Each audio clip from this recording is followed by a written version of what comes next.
Hello, you've got Ted Corliss with the Large Loss Podcast, brought to you by Corliss Law Group. Check us out at www.corlisslawgroup.com or give us a call at 813-258-4998. In just a few moments, I'm going to pass you over to Byron Anderson of SEI. Byron is a professional engineer here in the state of Florida, and an issue that he brings to us today, especially for those of you who may be on a board of directors of a condo association, specifically on how to hire a roofing company, something that many of you are likely having to do as a result of the loss and damage caused by Hurricane Ian. Here's Byron. Byron, I'm really glad that you're coming in because we're still in the middle, I guess, here in August of hurricane season. And while we've had a pretty light season, light meaning zero so far, I hear from a lot of board members who are being asked to answer some pretty hard questions. And I think you could be a fantastic resource for helping them, not necessarily to answer their specific questions, but to gain an understanding of a method or a process that board members can use when they have to make important decisions. And one of the most important decisions that board members have to make, and all the board members I've ever met want to be conscientious about the choices that they make, are how to select certain kind of vendors to do big repairs. You know, we've got you in past podcasts talking about some of the new rules associated with deferred maintenance. That's all gone. Deferring reserves, that's all gone. And now I think we're going to see a lot of board members that are being asked to make decisions about what roofer to hire or what paving contractor to hire. And I've just seen so many decisions that are made and then regretted. So I was hoping that you could help me put some of these pieces together for people who find themselves in that somewhat unfortunate situation. So sure. Let's talk about roofs, for example. Okay. Help me understand, short of a Google search, the best way to go about identifying a roofing contractor for a large job, that using a method of how we can select someone who we will be satisfied with. Sure. Well, I mean, let's start back for some very basics, if you will. When we talk about roofs in particular, as you know, I'm a structural engineer, geotechnical engineer, certified general contractor. I've done investigations of thousands and thousands, easily probably 10,000 roofs in the state of Florida and elsewhere. And you've provided your counsel to individuals, but also you've even done some quality assurance for the big giant Citizens Insurance. I mean, they've come to you to do these kinds of things, so your perspective matters. Well, very early in my career, I was also inspecting roofs for approval in lieu of Miami-Dade. So following Hurricane Andrew, all the roofs that had to be redone in that time period, the Miami-Dade did not have the bandwidth to be able to handle all the inspections that were necessary. So me and other individuals working on behalf of an engineer were responsible for inspecting and approving reinstallation of roofs in Miami-Dade during the early 90s, 92 and on. Really what I would like to start with is that when I think of a roof, there's an adage that I learned about architecture. It's probably the only thing that I know and have taken to heart from an architectural theory perspective, and that is form follows function.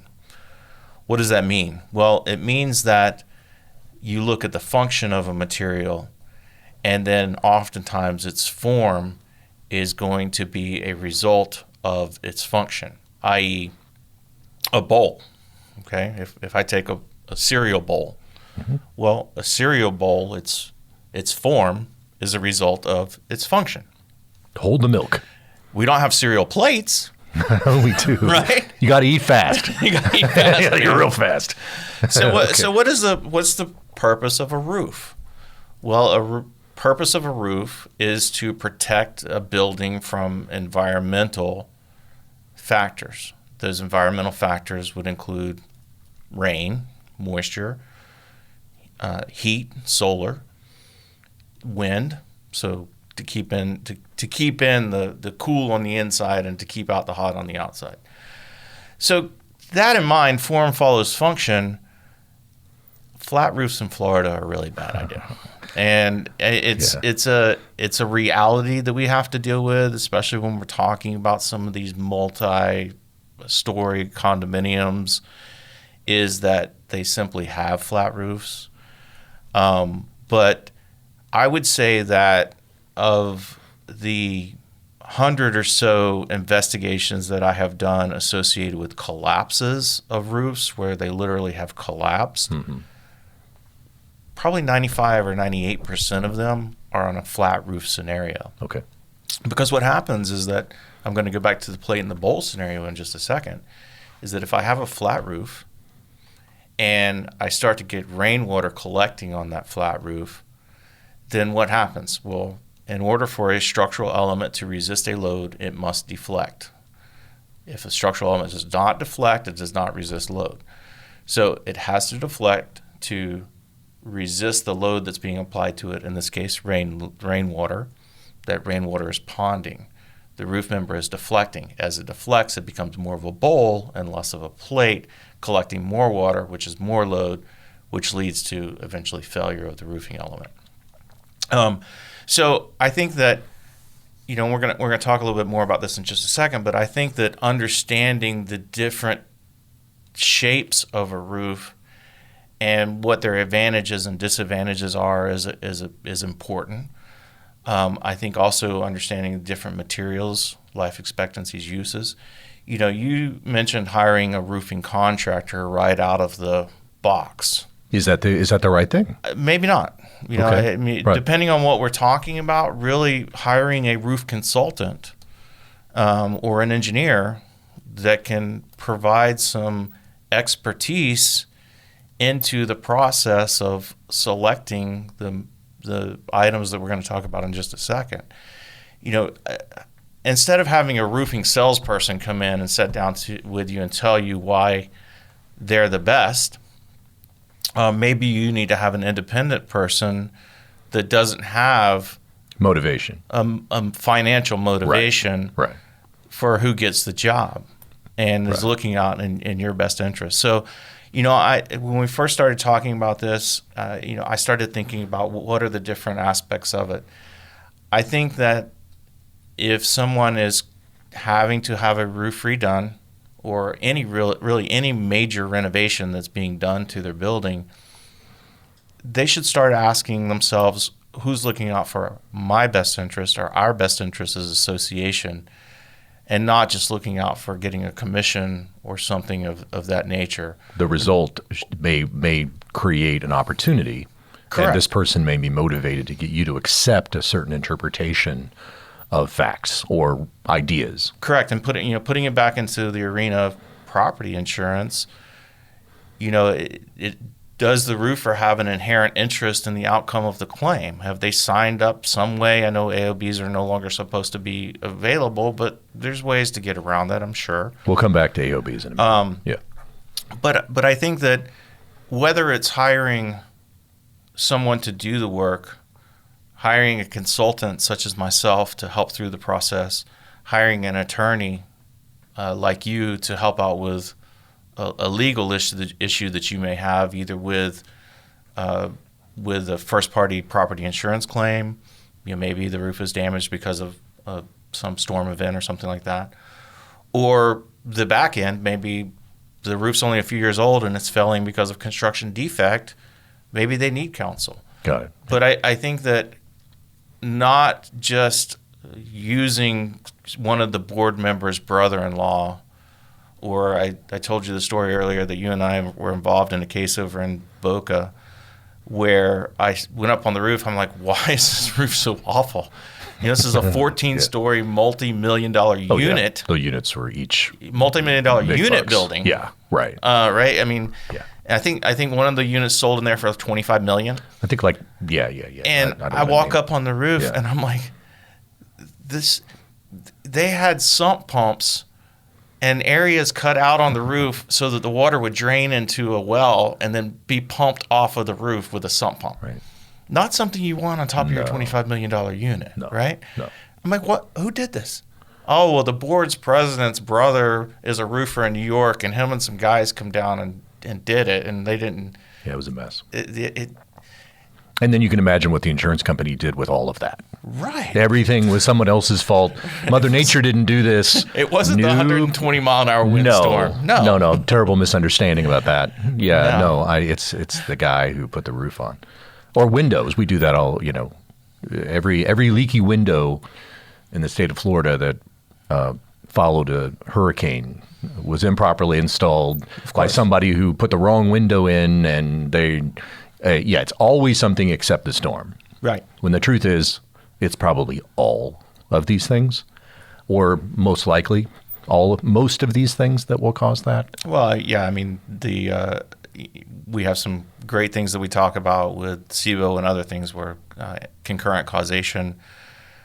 A lot of times the damages that we see from a roof or other perspective, yes, there may be some installation problems. Yes, there may be some age-related wear on the roof. Those things are going to contribute to early failure of the roof, either from it's reaching its life expectancy or it's not going to perform as well as it should during a high wind event.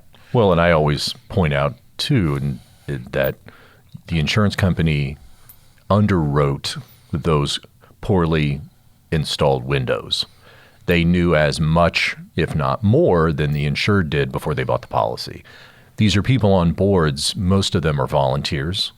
Correct. Some of them have relevant experience. Most do not. They are simply people who are conscientious, who want to invest in their community, and they want to make good choices not only for their own home, but now for the hundreds of people that happen to live in that community at the same. And so this idea of we've got to wade through all these things. Like, for example, you brought up AOB. That is that is an acronym for Assignment of Benefits. And for those of you who are not familiar with the conflict over these, is that for many years, roofing contractors would do this. They would knock on your door and say, "Did you know that a tornado came through here 3 nights ago?" Well, yeah. Well, a couple of the people in the community have had damaged roofs. You might have a damaged roof as well. And so here's what I'd like you to do. You sign this contract with me, and your roof is free to you. I'm going to turn around and make a claim on your behalf, well, really my behalf, because you've assigned your benefits under this contract of insurance to me. But it was just too easy for that to work, so that roofing companies were then coming in and saying, it's free to you. And then they would charge you double or triple what the real cost was, and the insurance company gets the bill. And so ultimately, as much balloon juice that is spent on AOB now by the government in Florida about this issue, they don't tell you that in 2019, they basically rewrote the AOB language. There's now a law that precludes roofers from doing that very thing without lots and lots of notice and the participation of the insurance company.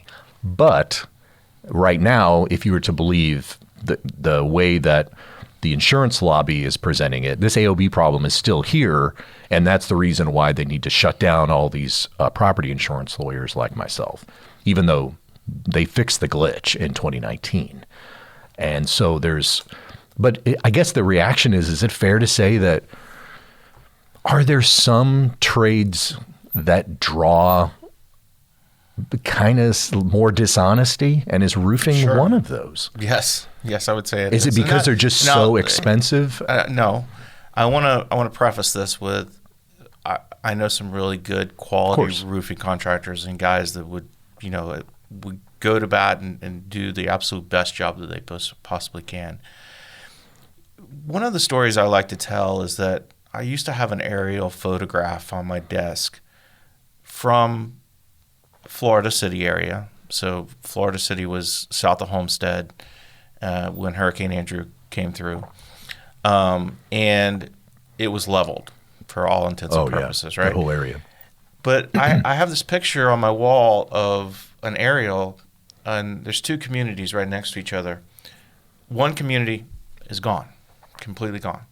The next community, there's only a couple tiles missing off their roofs. The houses are fine. doing a little research, these communities were built in the same time period. So the adage that I walked away from Hurricane Andrew and my time down there was, because every week when I would go to Miami, the first stop I would go to was the building department, where I would pick up the newest version of the building code, because they were making weekly changes to the building code. Right. That wasn't the problem. The problem was people were not providing oversight to the work that was being done. Those two communities, they were built under the same building code. Just one of them was built with a greater attention to detail, a greater attention to what's going on, a greater care, and the other one was not. $50 in a Cuban sandwich used to go a long way, they would say. Yeah. But I've heard that translated. I've heard that. Yeah. But, and then it would bear itself out. You would investigate properties, and there would be like 4 staples in a whole sheet of plywood. Well, yeah, it failed. Right. I guess that's bad. Right. And so to answer your question, there are certain subcontractors or certain entities that have a higher rate of poor performance associated with them. And I think those are the ones that have a lower rate of oversight associated with the work. And most instances, building departments will not go on a roof. So they're taking the roofer's word for it that the roof was installed correctly. Yeah, they may walk around, but unless you get on the roof and you're looking at how the installation is being done. That even seems a bit of a challenge. I mean, we're talking about a completed construction project where all of the tiles are down. What are you going to do? You're going to start. Well, what they do right now is they want to have 3 different inspections typically, and those 3 different inspections can be done photographically if necessary. We're in Florida. It rains a lot. I hear. Right? They want to have a roof deck inspection. So they want to make sure that the decking, the sheathing, or whatever the decking material is, it's a commercial building, it could be lightweight concrete or something else. They want to make sure the decking material is sound, if it's fastened correctly. Going back to the 4 staples and a sheet of plywood that I mentioned a while ago, they want to make sure that problem has been corrected. So they will have a deck inspection. Then they'll have a dry-in inspection, in which the underlayment has been put down, the flashing has been put down, things of that nature. And then they'll have a final inspection. Got it. But really the devil is in the details, right? As with everything. People ask me, when's the best time to inspect my roof? Well, the best time to inspect anything is before the construction starts, during the construction, and after it's done. God, that's sage. That's simple. It's simple, right? Before, during, and after. Right. I know. I mean, listen, I can tell you, I've been to meetings with board members, and they have this like stone frozen look because they're going to make a decision on a roofing contractor, which if it goes poorly, I don't have to tell you how crazy it can get. And then all of a sudden they've assessed all these people to cover the cost of this that the insurance company wouldn't pay. Or water is, like you said, it's everywhere here. And water, a really smart engineer once told me, water is very skinny. It can get places, and like you said, flat roofs. Now, I liked we talked in advance about you have kind of a model that you use, and you're going to call it the 6 M's. Now, those of you that are listening, follow the M's because we're here talking about roofing. We're also just talking about how difficult it can be if you're on a board and you have to make decisions about a large vendor. I'm not talking about just painting. We're talking about structural modification of buildings. And if you don't have a good consultant alongside you, there's a lot of vendors that can really take advantage of you. Sure. And there's not only my company, but there are other really good consulting engineering firms throughout the state and nationally. And what we typically do, before we get into our 6 M's here, what we typically do is we will do an investigation of the property to determine what repairs are necessary. Then we put together plans and specifications for the work that has to be done, whether it be a re-roof, maybe it's a a stairwell reconstruction, balcony repairs, whatever the scope of work is, we put together a set of plans and specifications. And then we invite contractors to bid on the project, contractors that we typically have pre-qualified, making sure that they have the history, the financial backing, the track record, all of those things. So we pre-qualify the contractors, we invite them to bid, we walk the project with them, we give everybody the same plans and specifications, we give them all the same bid form, and so hopefully when we get the bids back from them, we have a much easier job of doing an apples to apples comparison, Right. So that we can really, that's really doing the due diligence instead of just using the board's cousin Vinny from New York to do the roofing work. Well, there's also the gimmick where that they live or die by change orders, Yes. meaning that you give you set a plan, same set of plans to 3 contractors. One of them is going to come back wildly low, Yes. but say we'll deal with that in change orders, meaning that you sign a contract and then you discover that they forgot to include the Schmedlap snaps. And so you get the change order for the Schmedlap snaps, and suddenly you just added 10 to 15% of the cost of the 70%. right. And then you just, it's constant, like, the contracts that get litigated are the ones that are 3 times the size they were when they were originally signed. Yes. There's I remember seeing, I don't know, it's probably a 65 or 70 foot yacht in the Intercoastal one day, and looking at the name of the yacht, it was Change Order. Yeah. And the little dinghy, the little 12-foot that dinghy. The contract? That was the original contract. I like it. Yeah, that's a good metaphor for all of that. All right. So 6 M's. 6 M's, I like this a lot. You guys are gonna like this. So this, I have to give shouts out to a gentleman by the name of Vincent Daviero. Okay. He was presume he's still with us. I just talked to him a few years ago. He's not dead. He's a professor at Pasco Hernando State College now, a resident of Pasco County. And I did some work for him probably 12 to 15 years ago now, in which he had a sinkhole claim. And speaking with him, very knowledgeable fellow, especially about the manufacturing process and the quality assurance process of manufacturing. He, in fact, was part of the quality assurance team or quality control management at Firestone Manufacturing.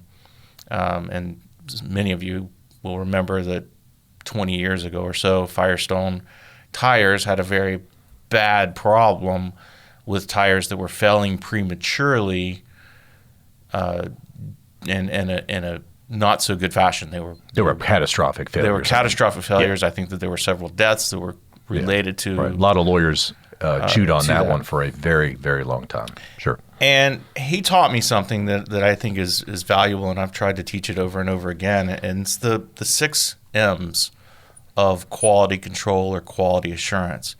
And basically what it states, or the idea is that if we look at a process, be it a manufacturing process, a construction project, whatever the process may be, cooking, we can generally troubleshoot why a process has gone wrong by looking at the 6 M's. You know what's not one of those M's? Money. Okay. Right. So meaning that money is not one of the factors that typically causes a process to go wrong. Going with the most expensive contractor or the least expensive contractor is not going to get you the best or the worst. Right. I understand. Kind of like I was having dinner with a friend of mine at a restaurant a few weeks ago, and he's like, I just hate these people that go down the wine list and think that the most expensive wine is the best one on there without knowing anything about what they're doing. You just walked into a wine story. I got to tell. Please. Okay. All right. So I'm at a pretty expensive restaurant in New York, per se, one of Tom Keller's restaurants. My wife and I were there, and we, when it comes to white wine, we're not real particular, and so we were looking at Sauvignon Blancs, which are not especially expensive. And so I asked the waiter, can you recommend a Sauvignon Blanc? And he goes, sure. And he points at one. It was a Sauvignon Blanc. And it was $600. Okay. Wow, I know a little bit about wine. I actually know a fair amount about wine, and I know why wine is expensive. Well, wine is expensive because of usually what they do with the grapes, and they store them, and they do this, and they do that. And why in the hell would a Sauvignon Blanc, which is one of the easiest wines to make and earliest to drink, why in the hell would you have a $600 Sauvignon Blanc?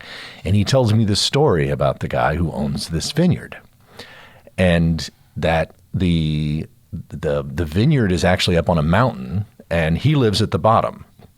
And he has trouble getting workers because nobody wants to climb the mountain. And so in the end, this guy can only manufacture a certain number of bottles. Well, because he's creating his own scarcity of his own product, which means that he goes through the whole enterprise of moving the grapes up and down the mountain, and then he makes his wine. Well, it turns out that he can only make a certain number of cases of this wine. But all he does is he takes whatever his expenses were and he divides them into the number of cases that he have. And it turns out, because he manufactures so little wine, it's $600 a bottle. But is it worth it? I didn't order it. So that's the answer I was hoping. No, I was looking at, but it is this idea that it's the same thing with lawyers. I mean, I used to work for a pretty large Florida firm, Carlton Fields. Well, Carlton Fields insists upon being in the most expensive real estate for their office, wherever their office happens to be. The price of what you pay their lawyers, they're excellent lawyers, very qualified, but it might just be a little more expensive because they want to be in the most expensive real estate. So it is like very much to your point. Right. Price is not quality. There's no direct relationship. Correct. So let's talk about the 6Ms. 6Ms, all right. So, and these would apply directly to a roofing project or any other major project that an association may be undertaking. And because we're trying to figure out failure. We're trying to figure out my roof is leaking. Failure, or more importantly, things that we need to look at from a installation process to make sure that we're checking off these M's and that we're looking at them to make sure that our process is quality. Got it. Okay. So material. Okay. What type of roofing material are we using? Are we using a material that is resilient to the forces here in Florida, in particular environmental forces of sun, wind, rain, occasional hail? But is our material resilient? Does it have a track record of being problematic? I will tell you, having dealt with thousands and thousands of tile roofs in Florida, tile's not a great roofing material. It's not. Okay, No. I would have assumed that it was better than composite. No, in my opinion, Okay. tile is one of the least performing materials for a couple different reasons. It's brittle. It's heavy. It's not the primary water resistive barrier in the system. That's the underlayment. Because isn't the underlayment really the roof? The underlayment is really the roof and Got it. tile. Yeah, so material, right. All the tile's doing is it's diverting bulk water. Pushing it. So you are getting some diversion of bulk water, but it's protecting the underlayment. That's really what it's doing. Okay. It's protecting the underlayment from the sun, because the sun will degrade that underlayment Got it. quickly. Okay. So that's the material aspect of it. Man, what are the people? Who are the people that is doing the work? Are they, in particular, when we're talking about roofing materials, are they Carlisle certified? Are they GAF certified? Are they Owens Corning certified? Meaning that, are they certified by the manufacturer to install the products that they're installing? Because what we were talking about a while ago, there's not going to be a lot of oversight from the authority having jurisdiction. The building department's not going to be there watching them do it. No. So either you're going to have to hire somebody to oversee it or rely on them to do it. And the best solution, from my perspective, is to hire somebody that's going to give you a manufacturer's warranty on both labor and material for the installation, for the life expectancy of the roof, and then provide spot checks of their work. So that's the best scenario. The next one is Mother Nature. Got it. Okay, now Mother Nature comes in from several different ways. Number one, are they installing the roof in the right ambient conditions? Meaning that, you know, Like August may not be the best time to be putting a roof in. right? Yeah, putting the underlayment down and a multi-layer system when it's raining every day may not be the best idea. But those individual contractors may be motivated due to their own stresses to meet deadlines. Absolutely. That rain comes and they got to keep working. And I've seen roofers up hammering away when there's just deluge. Yeah, absolutely. I mean, I have some projects that I worked on last year where the roofer was up there at 9 o'clock at night with a cell phone flashlight putting the roof on, you know, and you didn't recommend this roofing contractor. well, there was a wonder why I was called out because the roof wasn't working, wasn't performing right. Right. And you know, we found like package wrapping for like bundles of shingles. So like, you know, shingles come in a bundle and they're plastic wrapped. The plastic wrap was up underneath some of the shingles on the roof because we're in a hurry. Yeah, they were absolutely Got in a it. hurry. Okay. And then Mother Nature comes in from another perspective, and that's the long-term performance of the roof, right? Because depending on where you're at throughout really the world, you know, but in America in particular, we have regions, Gulf Coast, Florida, Carolinas, which are very susceptible to high winds from hurricanes. We have Midwest, which is susceptible to tornadoes and hailstones the size of golf balls. And, you know, it's pretty amazing some of the different things that we have to deal with. And then, you know, you were talking earlier about a fire in Kansas that was traveling 65 miles an hour. Right. Well, we also have to consider in some parts of the nation what's the fire resilience associated with your roofing material, because if you're getting embers that are landing on the roof, you know, that can be problematic. We have a copper roof in my Colorado home. It's great. Only problem with that would be hail, right? There's a few little dingy dings in there, but it just gives it that nice. Yeah, it's that's that patina color we're looking for. Yeah, my roof's gonna look like the Statue of Liberty if we stay there long enough, and I plan to. So, the next M would be method. Okay. So, what is the method that they're using for the installation? What are their sequencing of their materials? Are they making sure that during their method there's certain cure periods? Are they meeting those cure periods? Are they making sure materials aren't flashing before they're putting on the next layer? Things of that nature. The next M in the series here would be machine. Okay. So are they using? This is a great one. Machine. The most shingle roofs and tile roofs as well, the underlayment, but shingle roofs in particular, they're installed using a nail gun, right? Okay. One of the fundamental problems that we see with the application of shingles is the pressurization of the nail gun, meaning that typically you'll have 5 or 6 nail guns on a roof with a roofing crew. Those nail guns go back via airline hose to a manifold that then goes back to the compressor. Well, there's no consistency of the pressure at the nail gun when all of a sudden you have all 5 of them nailing off at the same time, or one. So there's a great variation in the pressure that's coming to that nail gun, and so now what we see is nails that are either overdriven, so they blow through the shingle, right into the laminate, right, or they're and then that creates a hole, right, where the nail head is sticking up above the shingle and then pokes its way through the next shingle that goes over top of it. Got it. So that's an example of machine being a problem. Yeah.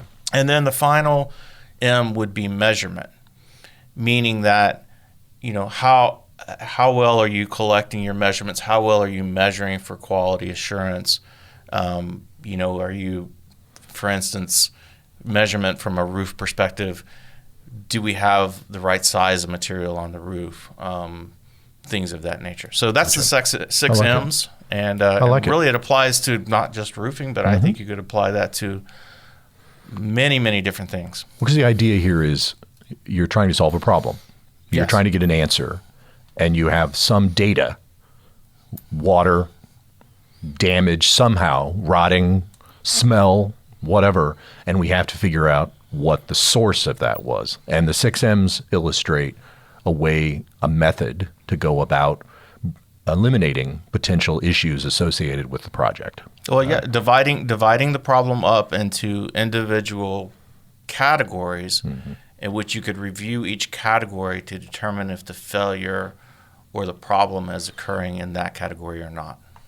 I guess I come back to the primary issue here too, is we're trying to find some resources for people who have to make these kinds of decisions. And it's hard enough for, when my wife and I had our house re-roof last year, even as a lawyer, these bids I was coming, they were coming to me for, and they varied a little bit financially. I think those issues tend to work themselves out because roofers kind of know what they can get away with, or any vendor, I should say, knows generally what the scope, the cost should be.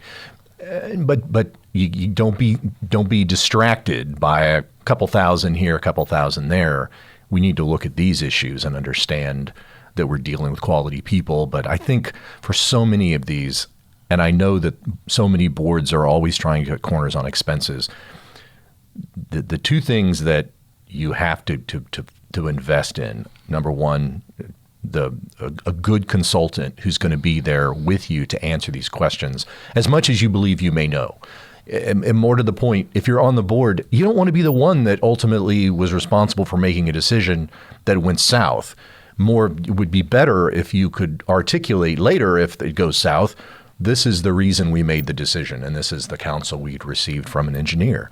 I just really believe, especially now with the rules changing about reserves and capital improvements needing to be funded in advance, there's going to be a lot of people trying to play the system to put more and more money in their own pocket, not necessarily looking out for the best interests of the association. So I really appreciate you sharing those. Now, one of the things that we've kind of moved, I love being able to bring people in who are specialists in what they do. And then I also want to kind of have a conversation with you about a topic that's going on in our community. And it's not necessarily relating to you, but it's something that's on my mind, and I want to chat with you about, just by having a conversation, and maybe we can share some ideas that other people can think about, and they can have a good conversation about it. Today was the opening statements for the Parkland shooter in South Florida. I have a teenage daughter. You have 4 children. 2 teenagers and 2 sub-teenagers, if you want to call them. They're going to get there fast. They're going to get way there fast. Gun violence in schools, and you drop your kid off every day, you pick them up every day, you want them to be healthy and happy, but it just seems to me it's getting closer. Well, it's coming more and more. It's not, there was a shooting in Orlando when they shot up the nightclub. There was the Parkland shooting in Southern Florida. There was a shooting in Jacksonville. There's not been a big mass shooting at a school in Tampa. Don't jinx us, Ted. That's the point, is that I want to have a conversation with people about, I'm hearing a lot of ideas. What are your ideas? Well, I mean, the first thing that I would say is that you and I, similar in age, when we went to school, we were worried about getting in a fist fight, maybe, maybe. Yeah. Well, when I was in college in the 80s, we were all worried about getting AIDS. Okay. Okay. I mean, that's what my fraternity house, people kept coming in going, man, there's this new crazy disease out and we're all going to die. Of course that was wrong. Well, but my point is, yeah. in grade school and Right. high school, we weren't thinking about security. We weren't thinking about, guns. I remember getting on an airplane when I was in elementary school and they didn't have metal detectors. Right. My first 2 years I practiced law, there weren't metal detectors at courthouses. Right. There are now. Yes. But as it evolves as a parent, as a member of the community. Well, I mean, this is a subject that keeps my wife and I up at night. My wife more so than me, because she's not that she loves our kids more, but she's the mother. She's Mama Bear. She's Mama Bear through and through, and she does everything to look out for her cubs, and it's a real problem that I think society, particularly here in America, because it seems like some other places have figured it out a little bit better than we have. I don't think we're paying enough attention to it. I mean, you know, the whole thing with Sandy Hook and Alex Jones. You know, and we're talking about that for different reasons, though. We're not talking about that because of what act of violence, the gore. We're talking about it because of the callous nature. Did you hear the mother of the Sandy Hook student dress him down? Right in court. Yeah, oh my God. And I love that the lawyer screwed up and apparently turned over the phone. Right. I had a case where there was a whole big hubbub about a phone. I can tell you that, the lawyer blew it, but he didn't. I mean, he made the point that Alex Jones is a complete criminal, and he. But it's and the reason I'm bringing up Alex Jones in this context is because, as a society, we're not doing anything to speak of. You know, since I guess Columbine would be the first, at least from my recollection, the first big modern mass shooting in a. If you go back, there's a kid that was in Arkansas who was also one of the first school shooters. That I think was I don't remember where in Arkansas, but that kid was. This was like in the 80s. Okay, but it didn't happen again for months, years, decades, maybe. And that's kind of the real issue. I think we're all coming to this, that we need to have a conversation about how we're going to solve this, because it's now it occurs with such regularity. Oh, and we have a conversation about it. Every time every time we have a mass shooting at a school, we have a conversation about it. Nothing changes. And nothing I don't know what it is to change. Let's throw some ideas out. I did read just recently, I think it was in the New York Times 2 days ago, that a study looked at the data associated with mass shooters and psychosis. The idea being, are these individuals, a lot of people who are just absolutely no-go on gun regulations, which I'll address in a second, no gun regulations, or it's a violation of every civil liberty they've ever had. But at the same time, these same people want to talk about, we're talking about the Second Amendment, but just this idea that this is all a question of mental health management, when in fact what we discover is the vast majority, super majority of the mass shooters at these schools while they may exhibit unusual behavior, it isn't the result of mental illness. That isn't why people kill people. Psychotic people don't have the ability to organize their thoughts and do the things that these kids do. If you read about Columbine was not originally designed as a school shooting. It was designed as a school bombing. The shooting was secondary. Those kids literally were standing outside for a while. The idea would be the bombs would go off, and then they were going to leave from two primary exits. And these two kids, Harris and Klebold, were there to take out the survivors. But the bombs didn't work. So it became a school shooting. And then the whole thing came up about the Trenchcoat Mafia was really was bullshit, because they were not there to kill certain people. Sure, they made a list of some kids they wanted to whack if they ran into them. But the overall idea was they wanted mass hysteria triggered by a school bombing. And so the similarities between a lot of these individuals are kind of rare. I mean, you look at the kid that shot up Newtown, that kid he suffered from a variety of different mental illness. But at the same time, his mother was supporting him and becoming obsessed with firearms, and actually bought him the gun that he would use to kill her.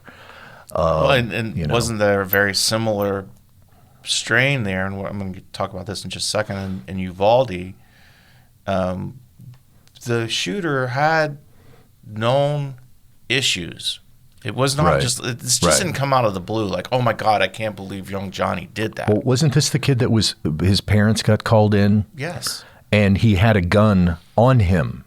He was in his backpack, and he's sitting in the class. He's sitting in the principal's office with his parents, and they showed that he had been searching online to buy guns or ammo or all this. Just very unusual behavior for a kid of his age in that context to be doing that.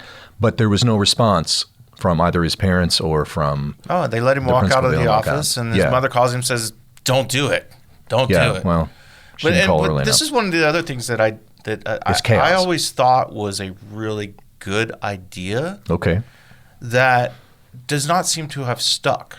I thought that several years ago, the media made a concerted effort to keep mass shooters' names out of stories. I get it. Because they think that otherwise they're encouraging people who would want the press or would do all those things. It seems like a very simple thing to me, but I remember maybe for a little bit it happening, but it does not seem to be the norm anymore.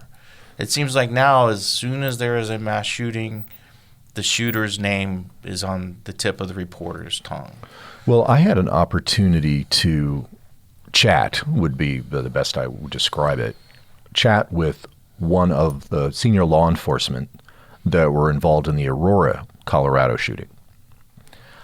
And it turns out that particular shooter, he was carrying an AR platform, long rifle, and a couple of 9mm. He began the process with the AR platform. He began his shooting with the AR platform. Here's the problem. Whenever you load AR-15 magazines, a lot of people recommend that you underfill them. They hold 30 rounds, you only fill 28. Why? If you put 29, 30, and some people even will force another round into the magazine, it will jam. Sure. That's what happened to him. Now, why does that matter? It matters because here's one solution I'm going to throw out. The AR platform is a gun that is designed for warfare. Right now, there are certain versions of the AR-15 you cannot purchase without a federal permit. It's this close. An AR platform long rifle, if it is a semi-automatic, it can be purchased at any gun store. And I bet you and I, if we gave each other an hour, we could probably get to 10 gun stores each and buy an AR-15 or an AR platform. You can't buy a fully automatic AR-15. If they regulate AR semi-automatics the same way they regulate AR-15 fully automatics, you will not be able to buy that gun in under 6 months. It would take that amount of time for you to get your hands around that, and enough time if you're messaging that you're about to go crazy, then maybe we got a better chance. It's not a big steal of your Second Amendment rights if one particular platform of firearm is not as easily available to you. Now, I have taken that, I've asked dozens of guys, or individuals who are so pro-gun, they hate every single gun law, and every gun law is a no. But then, of course, what happened? There was enough pressure after Uvalde, wasn't it? Yes. That the Republicans agreed to a wildly watered down version of anything. It will do absolutely nothing. It puts some money in mental health. I think they outlawed heavy magazines, like more. You can't put more than 10 rounds in them. I don't know, but it's just a lot of bullshit. When that's what really I see. Yeah, a lot of bullshit coming out of Congress to try to resolve something. Meanwhile, we're having our children murdered. Right. I have another what I think is a very simple concept. Okay. And the analogy I would like to use is I drive my truck. Right. I've been driving my truck since I was 16. I was 15 when I originally got my trainer's license. Yeah. And in fact, I don't know that you know all of this about me, but I was a redneck growing up. Okay, tried that out. Very proud redneck. All right. Proud member of FFA, the first FFA president you look good in purple. ever be impeached at Auburndale High School. That's going to come out in your next deposition, I think. Yeah. Reason I'm not running for political office. Right. We took a gun safety course in FFA. We called it hunter safety. Yep. But it was a gun safety course where we literally had classroom instruction on the operation of firearms. We went to the police gun range as a field trip. Great idea. Our teacher loaded a black powder rifle, fired a black powder rifle. We all, under police instruction, police shooting range instruction, we all fired, 22 caliber rifles or whatever it may be.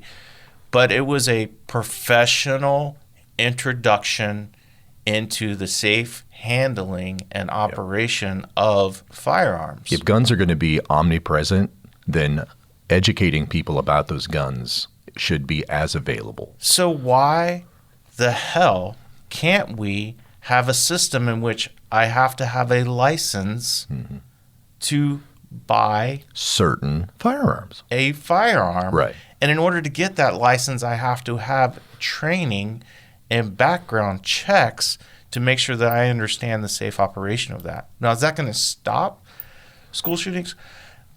I think it would there's enough red flags in these shooters that, it's, and the analogy that I would use also in regards to the licensure aspect of it is that if I go out and get a DUI, or if I go out and get more than 12 points in 12 months, then I get my license taken away. So says the guy who owns a Tesla.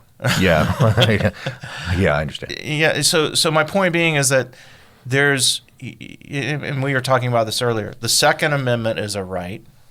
Right. In the in the Bill of Rights. But with all rights, there are responsibilities. Right.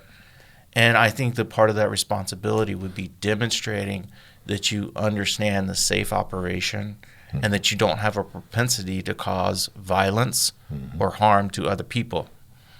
I mean, I think that you well said. I think, I have a teenage daughter who knows how to break down a firearm. I've taken her to a gun range. She's fired a gun.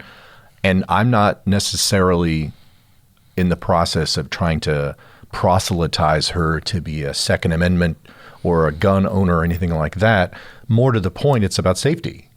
I want her to know how to use a gun safely so that not only if she ever uses one, it will be appropriate, but also if she's with someone else who has a gun and they're not using it in a safe manner. But this issue of how are we keeping the violence out, let's just dispose of some of the dumber ideas. We're not putting guns in the hands of teachers unless they go, if they want to do that, that's fine, but they have to meet a standard. Yes. Law enforcement, when you join the police department, they don't just give you a gun and say, you're good. Why would you do that with teachers? And so, yeah, same thing that I just said. They should be trained on safety. Right. And you and I have talked about several different stories in which even trained police officers in the wrong situation don't know the difference between who's good and who's bad, and innocent people end up getting injured or worse. Well, I always tell the story about the one in New York where a guy killed a guy at the Empire State Building, and then he ran out the side. There's so many police officers there firing at him. They didn't hit him, but they hit 9 bystanders. Right. And so if police can't control their fire, how would I expect an English teacher to do that? And that's not the purpose of the teacher in that space. I don't agree. And I don't even really believe that putting a cop at the front door, I mean, most of these shooters don't seem to care much about getting out of it. Right. I mean, now we have found it's interesting to me that if you're an African American in an urban center and you happen to pull a gun, you're going to get shot. If you're a white kid at an a suburban area, oh, come on, come over here, walk out here. There's a real mix there in terms of how I've seen different law enforcement react to different situations, and I'll let them defend themselves. And to that regard, to a certain extent, Ted, is that I do think that there is a cultural disparity in the attention that is given to murders on elementary school campuses versus elementary school children that are murdered in, say, Midtown Chicago. Right. Drug and gun violence. Drug sure. violence. But I think sure. the things that we are talking about here have equal context in helping to control those types of activities as well. Now, they're always going to say, oh, well, the bad guy's going to get the gun, anyway. I don't want anyone with a gun who's not spent a significant amount of time training with it. Yes. Because they're just this whole good guy with a gun. But what about a good guy with a gun who doesn't know how to use it? And I always tell people, even if you're going to have a gun in your bedside table, you need to have rules of engagement. Absolutely. What is it that would trigger you to reach in that drawer and grab that gun? What's the first thing you should try to do in a gunfight? Get out of it. Amen. Yeah. I mean, I was driving. I was in Kansas City. Well, I'll say this and then we'll end here in a minute. I was in Kansas City about 2 months ago, and I dropped my family off at the hotel, and I was in my car, which I needed to charge. So I dropped them off. It's about 11 o'clock at night. And I drive down through the plaza, and I look, and I see this guy, and he's running against the traffic right down the middle of the street. And he's now, it appears to me, he's now placed his eyes on me. And so I stopped my car, and I let him get just close enough to where I had my wheel turned, and I was in my Tesla, so I lit that thing up. And I mean, I was like, shoot! And I went to the right and got the hell away from this guy, and he actually had the audacity to believe he could catch me. And he's like running at the crazy guy in the Tesla. And I had a gun right next to me. We were traveling across country. I had a gun in a secure area. Well, I mean, why not just pull up and take this guy on? No. Get away. I got a block away. I called 911, and they surrounded this guy. I don't know what he was going to do. I'm looking at him, trying to see if he's got a gun. I know all of the gun rights and the gun violence issue. Those are independent issues of this issue of what are we going to do to protect our children. And I got to tell you, I've not heard an answer that makes any sense. I've heard a lot of argument, and everybody just kind of gets exhausted, and then they just leave the room. And well, I think to me is, one of the analogies I often use is, how do you eat an elephant? Yeah. Right? Sure. How do you cut down a giant tree? Yeah. One axe chop at a time, one bite at a time. Right. And I think that we have to, first of all, as a society and as politicians, make this a fundamental issue that we need to do something about. Right, comprehensively. Not make it something that we are compromising in the halls of Congress so that, somebody else can get this bill if I loosen this thing. Oh, yeah. That I told you this beforehand, is that I was listening to a story this morning from BBC. Of course, BBC is, not real crazy about America's gun culture. No, they're not. No. And we're commenting on the fact that there are more guns in America than there are people. Sure. A couple different things I would like to mention as well before we close here completely is that I also think that from a societal perspective and from a parenting perspective is that we are allowing video games in particular to take the role of some of parenting duties, and I think that the violence in particular in those video games makes people incensed to what it means to cause violence to others. It's not real. You're basically, it becomes second nature to somebody to shoot somebody in a video game. Mm-hmm. And, we in my house have always had a couple different rules that we try to stick by. Yes, my kids play on my phone or they play on an iPad. Mm-hmm. We don't allow them to play games in which they're using weapons or killing other people. We've always frowned upon even using weapons as toys altogether. Sure. In our household scenario. But But I think that certain aspects of society and certain situations, parents are turning to video games as an alternate form of parenting. Rather than putting them in front of a TV, they put them in front of an Xbox. Right. They put them in front of an Xbox, or instead of them reading a book or going outside and playing. I mean, that's, it's almost like a circular problem in some areas, because I know you grew up in a very similar scenario when I did, is that when I was growing up, the time I got home from school till my mom called me in when the street lights came on, we were outside playing baseball. Get outside. Cup ball, football. Right. We were doing something. Or we were trying to pick up on chicks. Or, yeah, and a little bit later. We failed. We failed. We went home.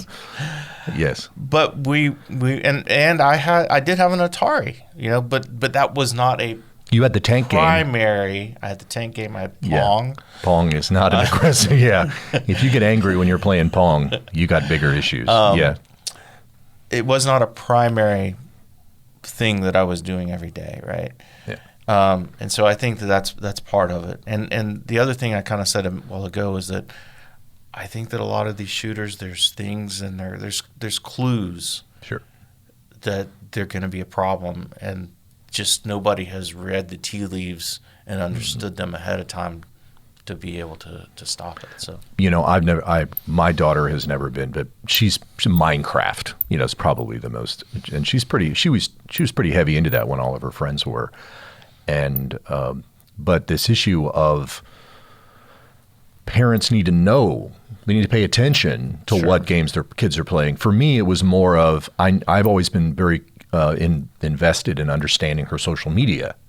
Like, where are you going? If she came to me one day and said, "Dad, I'm going to get on my bicycle. I'm going to drive 6 hours that way, and I'm going to hang out with a bunch of people. You don't know who they are. You don't know what we're going to talk about. You don't even know why this is going on, and then I'll be back." Right. Okay. Well, that's social media. They get into this rabbit hole, and then off they go. I think it's safer than it used to be, but mostly because these kids are now educated to that fact. Sure. They know that there's crazy people who are luring them into these situations. Sure. So, but I think we'd all benefit from being a little bit more aware of what our kids are doing with their free time. Absolutely. Yeah. Byron, thank you so much for coming in. Thank you, Ted. It's always a pleasure.